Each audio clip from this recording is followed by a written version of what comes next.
Welcome back. Chapter 44. One look at Norrell and Vic could tell something had upset her.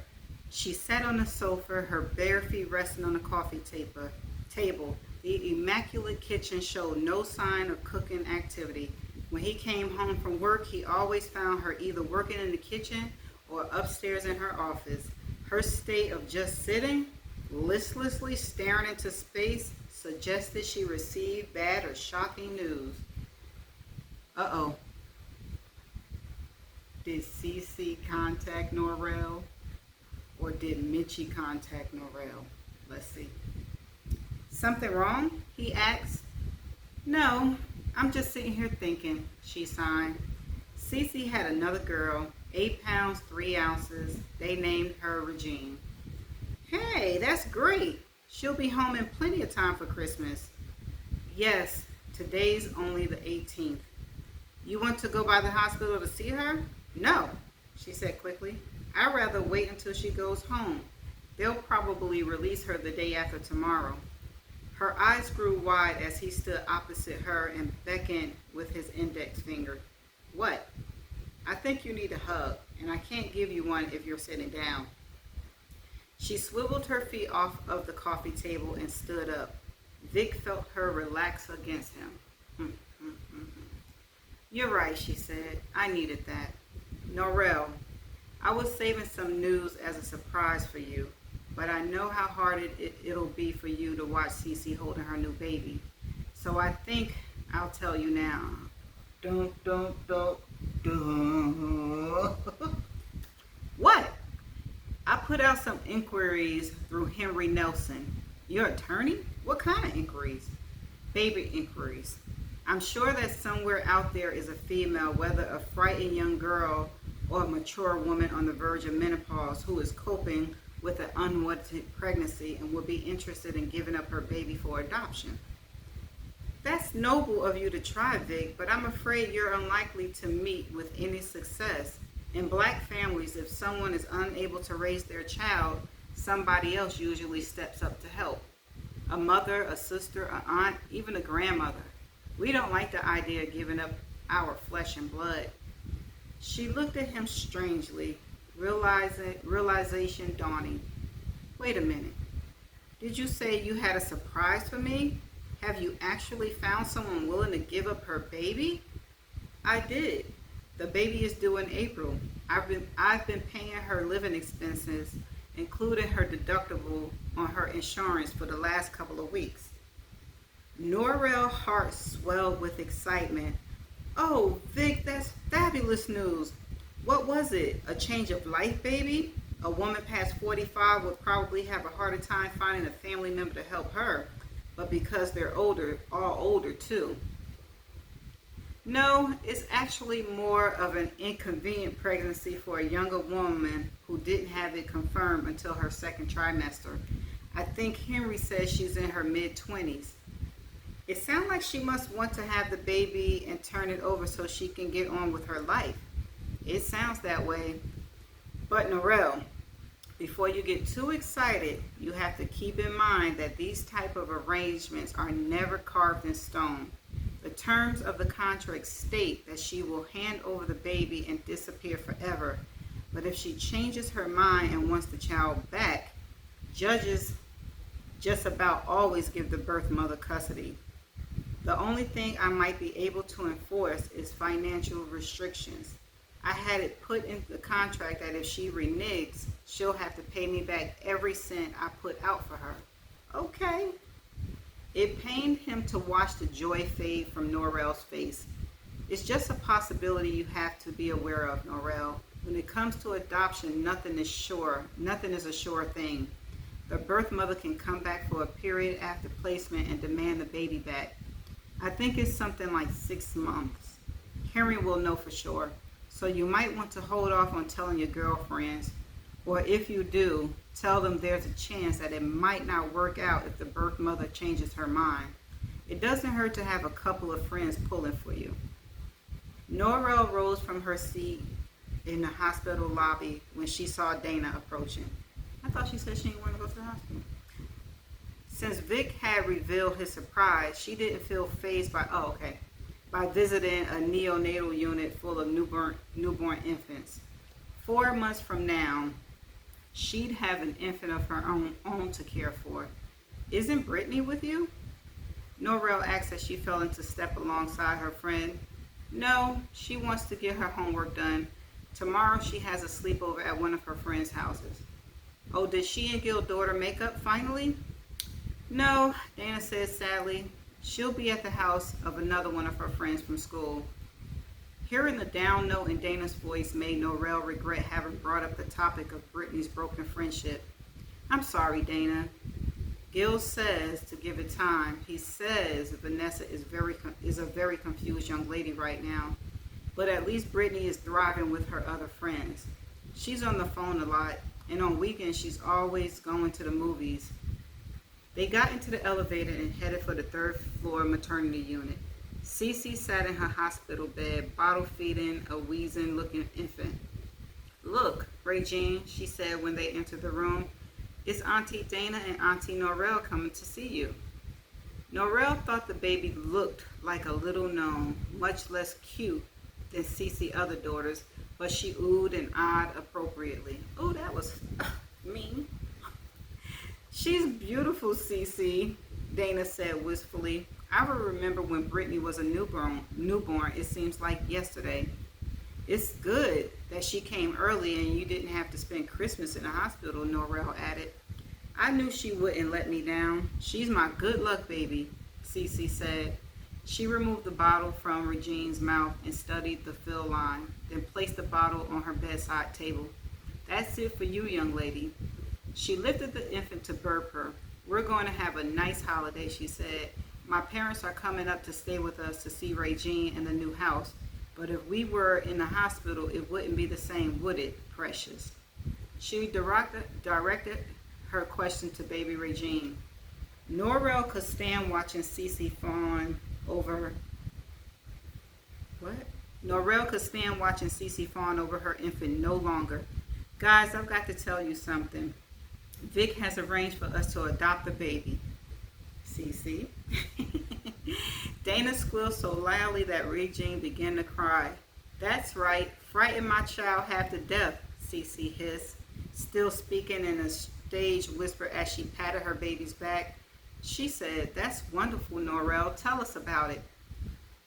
Oh, do you think Cece might slip up? Because Norrell said it, so she's going to assume that Vic told her the truth, the whole truth? When will this happen? Dana asked with excitement. And do you know if it's a boy or girl? The baby is due in April. But listen, guys, there might be a complication. I need you both to pray for us. What kind of complication? Dana asked. Vic isn't entirely convinced the birth mother won't change her mind at the last minute. Dana spoke again. Oh gosh, I guess I could see how that could happen. Norrell knew Dana meant no harm, even though the words stung. She looked at Cece, hoping she would say something more positive, but Cece wore a strange blank expression as she almost mechanically patted Regine back. Dana continued talking in almost a trance-like state. If she holds the baby just once, she might decide in that instant she just can't give it up. Then she drew in her breath, obviously realizing how painful her assessment sounded to Norrell. God knows I hope that doesn't happen in this case. I'm sure it won't, Cece said, subtly springing to life. I'm very happy for you, Norrell. Babies bring good luck. I know my little precious did. She looks different from Josie and Gabby and Elif, doesn't she? Cece didn't like the amused smile on Mitchie's face. Maybe a little, but that's only natural. She has a different father. What? There go that transition again.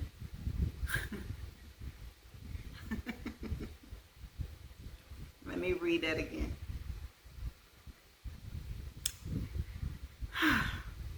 She looks different from Josie, Gabby, and Elif, doesn't she? Cece didn't like the amused smile on Mitchie's face. Maybe a little, but that's only natural. She has a different father. Not that we'll ever differentiate. They're all our kids and all brothers and sisters from Jonathan right on down to Regine. That must be it. She looks more like Michael, Mitchie signed. One thing I can say about Louis, he was a bastard, but he was a good-looking bastard. Cece let that one pass. I'm glad you came over, she said. I figure I better get over here before school lets out the day after tomorrow. I don't want the kids to see me this way. Cece agreed that was best. The kids would ask a million questions, none of which she would be prepared to answer. But Cece felt sorry for her sister. Being forced to hide from the world lest someone she knew learned her secret. Do you leave the house at all? Of course, I have to eat, don't I? I usually go out in the mornings when I won't see anyone I know. I like going to the mall when it opens to see all the latest clothes I'll be able to buy myself once I drop this load. Cece covered up Regine, and she and Mitchie left the master bedroom where the crib was set up. Cece pausing to adjust the monitor that would allow her to hear Regine's cries from downstairs. Speaking of dropping that load, Mitchie, I have to ask you something, she said as she descended the carpet stairs. What's that? Forgive me for being so blunt, but I have to know. You are going to go through with handing the baby over to Norrell and Vic when it's born, aren't you?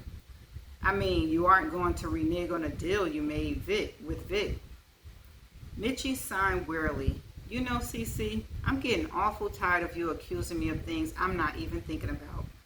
I'm sorry, Mitchie, but Vic told Norrell about the arrangements, and she's both excited about being a mother and terrified that the anonymous birth mother will change her mind. I can't help it if she's worried, Cece. I have problems of my own, like coming up with an excuse about why I can't see Mama and Papa while they're here. And speaking of that, I find it strange that you're making a trip to Jacksonville now. They've been up here, what, twice in all the years you've lived here? I guess you just couldn't resist inviting them, could you, just to put me on the spot? That's not true, Mitchie. Mama and Papa didn't come before because of all of the friction I was having with Louis. They didn't come after I married Michael because we had nowhere for them to stay.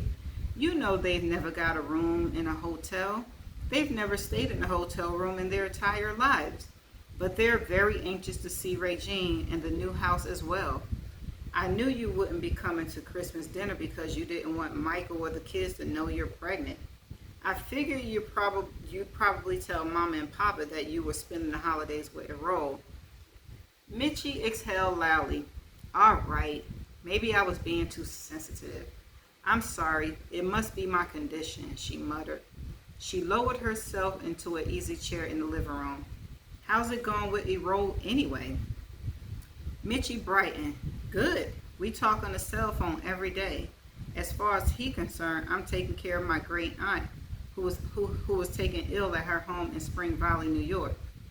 Cece recognized the name of the southern town that had been home to Yvonne, their father's aunt, with whom Mitchie had stayed when she took a job in New York after college. Great Yvonne died 3 years ago, shortly after Mitchie returned to South Florida. Yvonne had been a sweet woman who had no children of her own during her long marriage to a husband whose death left her alone in the world.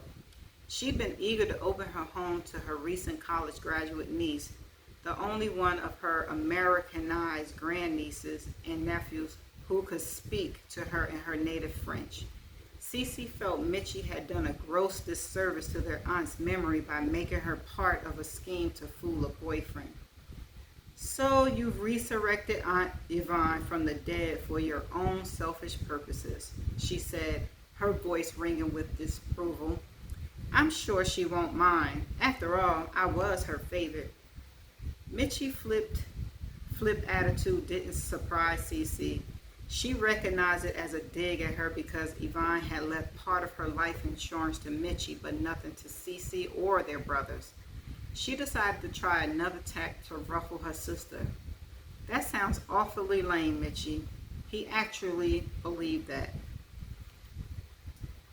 But Mitchie, unflappable as ever, only smiled. Yes, he did. My great aunt and I have always been very close. I guess you had plenty of opportunities to work your concerns about dear old auntie into a conversation before she suddenly took ill. Mitchie flashed a sunny smile. Of course. Mitchie thought about the conversation on her way home. Cece had hit the nail dead on. She began talking about her devotion to great Aunt Yvonne with Errol the moment she learned her pregnancy had passed the first trimester, wanting to provide an out for herself once her condition became visible. Errol had been startled by her abrupt departure, which occurred as he attended a dentist conference in Orlando the week after Thanksgiving. He said he understood that she couldn't get away, but he offered to fly up to see her. Mitchie had been hard-pressed to come up with a plausible reason why that wouldn't work, practically over the Christmas and New Year's holiday when they really should be together. She insisted that being caretaker to an 88-year-old stroke victim kept her going 24 hours a day. I see all kinds of problems. There are no hotels around here, and my aunt lives in a one-bedroom apartment. Besides, she's never been fluent in English. I speak to her in French. I miss you terribly, Errol, but trying to spend time with you would present a logistic nightmare. I'd rather just look forward to seeing you when I come back. She said this to him just yesterday. But you've already been gone for weeks. Christmas is less than a week away. When will you be back, Mitchie? I'm not sure, but my aunt was always there for me, Errol. I lived with her rent-free when I took my first job after college. If it weren't for her, I couldn't have afforded the experience of working in New York. I never had a problem getting a job because prospective employees see that once I worked for a New York law firm. Mitchie, I hate the idea of you being alone with a sick woman over the holidays, even if it is someone dear to you. I promise that next year I'll be with you, dear. And the year after that, and the year after that. I love you, Mitchie. I love you too, Errol. They ended their conversation then, and Mitchie wanted to jump for joy. He never told her he loved her before. If she'd known that all she had to do was disappear, she would have resurrected Aunt Yvonne long ago. She parked her bug in the private garage she rented so Errol wouldn't see her car if he came around. She took special precautions not to give herself away. She never answered her home phone without checking the number first on the caller ID. Sometimes she felt she overdid it with all her worriness, but she felt certain she covered all the bases. She even had a plan of action all worked out in the event something went wrong. Not that she ever have to use it. She's simply been too slick. That's the end of chapter 44. Okay, so Cece didn't slip up, okay? Vic didn't tell Norrell the truth. And Mitchie is still a mess. She is slick and quick-witted, huh? Errol, he gonna find out, because if he really think hard, it just don't make sense. But anyway, that's all I got for this chapter. I don't have too much to say, so I'm gonna see you in the next chapter. Bye.